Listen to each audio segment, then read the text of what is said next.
Good morning বন্ধুরা, তোমরা সবাই কেমন আছো? আমি খুব ভালো আছি।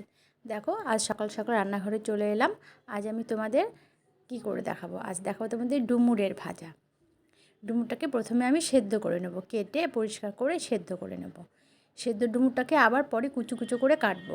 কুচো করে কেটে যদি সেদ্ধ করি তাহলে সেটা একদম ভেঙে ভেঙে যাবে। সেই জন্য প্রথমে সেদ্ধ করে সেটাকে কুচো করে কাটবো। কেটে আলুর সঙ্গে আলু কুচো করে কাটবো। কেটে দেখো কালো জিরে ফোড়ন দিয়ে কড়াইয়ে দিয়ে দিলাম।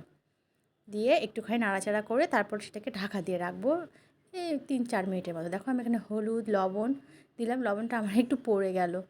যাই হোক, লবণ স্বাদ মতো দেবে, দিয়ে সেটাকে চাপা দিয়ে রাখবে 3-4 মিনিটের মতো। তারপরে চাপা খুলে দেখবে আলুগুলো সেদ্ধ হয়ে গেছে। আলু সেদ্ধ হয়ে গেলে আর চাপা দেওয়ার দরকার নেই। তারপরে সেটাকে কম আঁচে রাখবে, আঁচে রেখে আস্তে আস্তে হালকা করে ভেজে নেবে। দেখবে মুচমুচে হয়ে যাবে, একবারে মুচমুচে হয়ে গেলেই নামিয়ে নেবে। গরম ভাতের সঙ্গে এই ডুমুর ভাজা খেতে খুব ভালো লাগে আলু দিয়ে। ডুমুরের তো অনেক রেসিপি জানো, সবাই জানি, কিন্তু এইভাবে ভাজা খেয়ে দেখো, খুব ভালো।